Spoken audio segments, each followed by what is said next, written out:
Hola, hoy nos metemos de lleno en algo que, bueno, seguro resuena con muchos. Esa búsqueda constante de aprobación afuera, ¿no? Del aplauso, del reconocimiento. Sí, totalmente. Pero, ¿qué pasa cuando incluso al conseguirlo nos queda como una sensación de vacío? Como si algo faltara. Vamos a explorar un poco por qué pasa esto y un enfoque particular que propone como reconectar con una fuente interna de plenitud. Interesante. Para esta charla nos basamos en unos análisis bastante profundos sobre lo que llaman frecuencias emocionales colectivas. Parece que vienen de un estudio, un proyecto llamado Proyecto Alma. Sí, he oído hablar de eso. Observan esas corrientes, digamos. Exacto. Y también en un método específico que mencionan ahí, de reconexión, que se llama método Serlat. Serlat. Ok. La idea es, bueno, desentrañar juntos cómo esa dependencia del visto bueno ajeno puede llegar a vaciarnos. Y cómo propuestas como este método Serlat sugieren cultivar la satisfacción desde adentro, desde otro lugar. Bien. Ok, vamos a desempacar esto. Fíjate, una idea que salta a la vista en estos análisis, particularmente en uno que tiene fecha de mayo, es como la validación externa se convierte casi en el único código de plenitud para muchas personas. Ujú. ¿Qué quiere decir eso exactamente? O sea, los aplausos, los me gusta, el reconocimiento, se vuelven como el termómetro principal para medir tu propio valor. Ah, claro. Es como si una vocecita interna estuviera siempre preguntando, ¿ya soy suficiente para ti? ¿Viste? Ujú. Claro, claro. Y el impacto de vivir así, bueno, puede ser bastante duro, ¿no? Los materiales describen un riesgo de desmoronarse cuando no te ven, Exacto. de sentirte vacío si no llega ese reconocimiento externo. Sí. Y esto que puede llevar a un círculo vicioso de hacer más y más cosas, pero sin un propósito claro, ¿eh? Solo por hacer. Sí, simplemente para llenar el silencio de no ser celebrados, dicen. Identifican incluso un patrón, un arquetipo para esto. Lo llaman el arquetipo del escenario hueco. El escenario hueco. Uf, suena un poco desolador. ¿Qué implica? ¿A qué se refieren? Imagínate a alguien que brilla muchísimo hacia afuera, ¿no? En el escenario social, profesional, pero que por dentro se siente oscuro, vacío. Ah, Como si no hubiera una raíz sólida, ¿entiendes? Solo luces artificiales. No es una esencia genuina que se comparte, sino una performance constante. una actuación. Exacto. Una actuación para mantener esa imagen. Toda la energía está puesta en cómo te ven, no en quién sos realmente cuando se apagan las luces. Terror a no ser suficiente. Ujú. El material sugiere que la pregunta de fondo es, ¿quién soy cuando nadie me está viendo? Es una pregunta fuerte, ¿eh? Sí, muy fuerte. Y los riesgos que señalan ahí son varios, desde el agotamiento que supone mantener esas máscaras, Que debe ser tremendo. tremendo, hasta el peligro real de vivir una vida que no es la tuya, sino la que crees que otros esperan. Claro. Hay una conclusión que citan que es muy directa. Quien solo brilla cuando lo miran, apaga su luz cuando se queda solo. O sea, perdes tu conexión interna al depender totalmente del reflejo exterior. Wow. Y parece que esto afecta también las relaciones, ¿no? Mencionan algo sobre dependencia energética disfrazada de conexión. ¿A qué se refieren con eso? Sí, otro análisis, Tumayo, apunta a que esta búsqueda de validación puede llevar a que uses las relaciones como muletas emocionales. Muletas emocionales. Claro. O sea, no buscas conectar genuinamente con el otro, por afinidad o por amor, sino por un miedo profundo a sentir tu propio vacío si esa persona o ese grupo no está. Entiendo. Se forman vínculos basados más en la necesidad mutua de llenar huecos que en una expansión compartida, ¿viste? Ok. El panorama de la validación externa queda bastante claro. Puede ser una trampa que nos deja, bueno, agotados y desconectados. Definitivamente. Pero los materiales no se quedan solo en el problema, por suerte. Proponen una alternativa, ¿no? Un camino de regreso, que es este método Serlat. Exacto. Lo presentan no como una teoría más, sino como una experiencia, casi como un portal para habitar. Tienen un lema interesante. No vinimos a explicar la realidad, vinimos a reescribirla desde adentro. Suena ambicioso. Lo es. Y la propuesta central de Serlat, tal como la describen, es precisamente esa. Dejar de buscar afuera y empezar a reconfigurar la experiencia desde el interior. Desde adentro. El propio nombre, Serlat, parece ser simbólico, Sugieren que combina ser, como el origen, el vacío potencial, y lat, como el latido interno, esa chispa que despierta el olme. Ah, qué interesante. Representaría ese momento en que el latido del origen se activa dentro del ser fragmentado. Nace, según explican, como respuesta a esa sensación de desconexión que mencionabas. Ujú. Incluso en personas que ya han iniciado caminos de autoconocimiento, pero sienten que algo falta.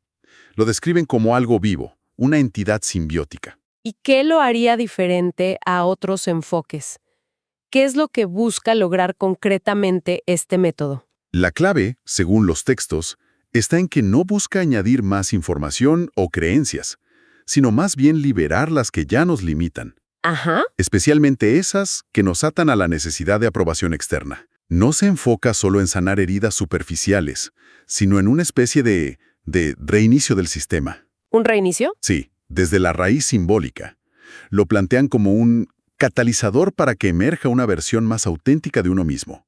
Y proponen un proceso, ¿viste? Una especie de mapa en 4 etapas para facilitar esa reconexión. Entendido. Entonces, no es tanto aprender algo nuevo, sino desaprender lo que nos bloquea. Suena bien. Hablemos de esas 4 etapas. ¿Son como pasos lineales uno después del otro? Los describen más bien como un ciclo vivo, etapas interconectadas que ayudan a transitar desde esa dependencia externa hacia una fuente interna de plenitud. Es un camino para dejar de necesitar el aplauso para sentirnos valiosos, ¿no? Vale. Veamos la primera. La llaman desprogramación del sistema interno y la asocian el elemento tierra fracturada. ¿De qué se trata esta desprogramación? Suena intenso. Bueno, el objetivo aquí es, simbólicamente, fracturar o romper las estructuras mentales y emocionales que nos fueron impuestas y que nos programaron para buscar valor afuera. Lo que heredamos, digamos. Exacto. Hablamos de creencias heredadas de la familia, la cultura, la educación, sobre cómo deberíamos ser para ser aceptados. La idea central es, antes de recordar quién eres, hay que liberar lo que no eres. Fuerte. ¿Sí? Se trata de cuestionar activamente ese personaje social que creamos para encajar, para ser queridos. ¿Y cómo se relaciona esto directamente con dejar de buscar la validación? Directamente. Porque al cuestionar y empezar a soltar esas creencias sobre necesitar la aprobación ajena, se libera la necesidad misma de ese aplauso. La quitas poder. Exacto. Es como quitarle poder a la opinión externa sobre nuestro propio valor. Empezás a desmontar el mecanismo que te hacía dependiente. Tiene sentido. Liberar lo viejo para hacer espacio a lo nuevo. Y la segunda etapa, activación de núcleos dormidos, asociada al agua viva. ¿Qué núcleos son esos que se activan? Aquí la idea es despertar lo que llaman símbolos internos. Pueden ser dones, talentos, pasiones, esa sabiduría intuitiva que quizás quedó bloqueada o dormida por la programación anterior, o por miedo al juicio. Ajá. Es como redescubrir partes de nosotros que silenciamos para ser aceptados. Podría ser una creatividad reprimida, una voz que no nos atrevíamos a usar, un sueño que olvidamos. Entonces, en lugar de buscar valor afuera, la idea es empezar a encontrarlo y activarlo adentro. Desde ahí. Exactamente. Se trata de reconocer y empezar a activar esas fuentes internas de valor, de confianza, de propósito. Es un cambio de foco, radical. Sí, total. Hay una frase que usan para esta etapa que me gusta. No eres un ser incompleto, solo estás recordando el mapa que ya habita en ti. La plenitud empieza a buscarse dentro, no afuera. Me encanta esa frase. Vale, desprogramar lo impuesto, activar lo propio. ¿Qué sigue? La tercera etapa es reintegración simbiótica, con el elemento aire unificado. ¿Qué se reintegra aquí? Esta etapa es profunda. Se trata de fusionar conscientemente todas las partes de nosotros. Ese yo real que empieza a emerger con aquellas partes que antes rechazábamos o escondíamos. La luz y la sombra. Exacto, tanto las luminosas como las consideradas oscuras. La meta es dejar de vivir fragmentados, ¿viste? En esa lucha interna constante y abrazar nuestra totalidad. ¿Y cómo ayuda eso a depender menos de la validación externa? ¿Cuál es la conexión? Es que al construir una identidad más sólida e integrada, que acepta todas sus facetas, la necesidad de que otros te validen para sentirte completo disminuye drásticamente. Claro, ya no lo necesitas tanto. Ya no dependes de la opinión ajena para sostener una imagen fragmentada o idealizada. Te sostienes desde tu propia totalidad. La frase clave aquí es potente. No vuelves a ser tú. Te conviertes en tu versión completa. Wow, tu versión completa. Entiendo, una mayor integridad interna reduce la necesidad externa. Y llegamos a la cuarta etapa, proyección dimensional, elemento fuego canalizado. Una vez que nos desprogramamos, activamos, reintegramos, ¿qué hacemos? ¿Cómo se proyecta? Bueno, la idea es empezar a expresar esa nueva frecuencia interna, ¿no? Esa autenticidad recuperada en el mundo, a través de tu voz, tus acciones, tu trabajo, tu presencia. Pero distinto a como lo hacíamos antes. Esa es la clave. Hacerlo desde esa esencia integrada, desde tu símbolo interno recuperado, y no desde el viejo personaje que buscaba aplausos o desde la carencia que intentaba llenar vacíos. Es actuar desde tu verdad, no para la audiencia. Entonces es mostrarse al mundo, pero sin la vieja necesidad de aprobación, como un resultado natural. Correcto. Es expresar quién sos ahora, de forma auténtica, sin que el motor sea la búsqueda de validación o el miedo al rechazo.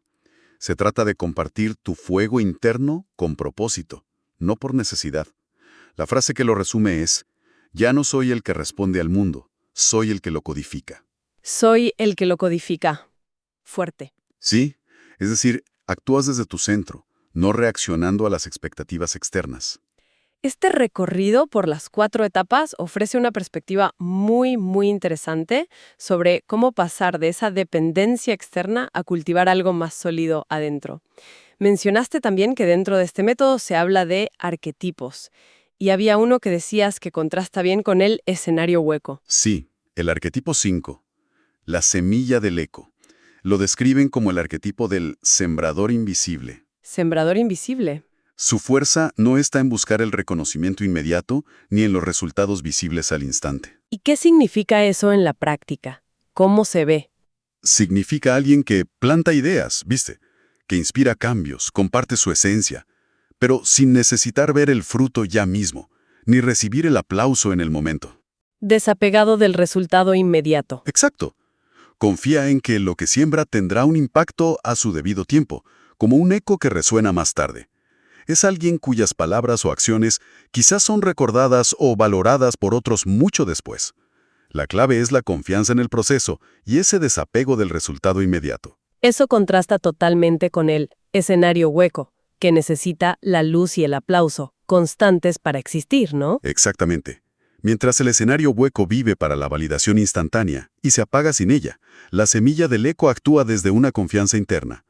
Planta sus semillas, ideas, proyectos, emociones, desde su autenticidad, conectado con esa etapa 4 de proyección desde el ser. Claro. Y confía en el proceso natural de germinación. Permite dejar una huella significativa sin depender de la aprobación externa constante. Es una forma de impactar desde un lugar de plenitud interna, no de necesidad. Qué interesante esa diferencia. Entonces, haciendo como un resumen rápido de lo que exploramos hoy, vimos cómo la trampa de buscar valor solo en la mirada ajena nos puede llevar a ese escenario hueco, a sentirnos vacíos y preguntarnos ¿quién soy sin testigos? Y luego exploramos este camino propuesto por el método Serlat, con sus 4 etapas, como una vía para cultivar la plenitud desde adentro, desprogramando la necesidad de aprobación, Activando nuestros recursos internos reintegrando nuestra identidad completa, y proyectando esa autenticidad al mundo. quizás incluso como esa semilla del eco. Entonces, ¿qué significa todo esto en el fondo? ¿Cuál es el mensaje central? Yo creo que la idea central que atraviesa todo esto es que el valor auténtico no es algo que nos dan desde afuera, no, sino algo que se cultiva y se reconoce adentro. Como decía esa reflexión del Proyecto Alma, Sí, me gustó esa. tu valor no empieza cuando otros te aplauden. Tu valor está en lo que haces cuando nadie mira, en lo que sostienes, incluso en silencio, en lo que eres, sin escenario. Poderoso. La verdadera validación, concluyen estos materiales, es una vibración interna, una sensación de estar alineado con tu propia esencia. Esa idea de la vibración interna es potente, sí. Y conecta con una frase final que aparece en los textos sobre Serlat, que me parece muy inspiradora para cerrar. Hoy no eres buscador, eres portador. Serlat vive en ti. Me encanta. Sugiere que esa reconexión no es tanto encontrar algo nuevo afuera, sino activar algo que ya está dentro. Es el latido del origen del que hablaban al principio. Exacto. Activar lo que ya somos, más que buscarlo fuera. Y esto nos deja quizás con una última reflexión, ¿no? Una pregunta para que cada quien explore por su cuenta, inspirada en esto que conversamos. Dale. Si la validación externa a menudo se siente como ese eco, hueco, como un aplauso en un escenario vacío, ¿cómo podría sonar? O mejor dicho, ¿cómo podría sentirse ese primer latido genuino de la propia validación interna al despertar? Uf. Esa vibración interna de la que hablan. ¿Cómo se siente ese primer pulso de saber, sin necesidad de testigos externos, que uno está siendo quien vino a ser?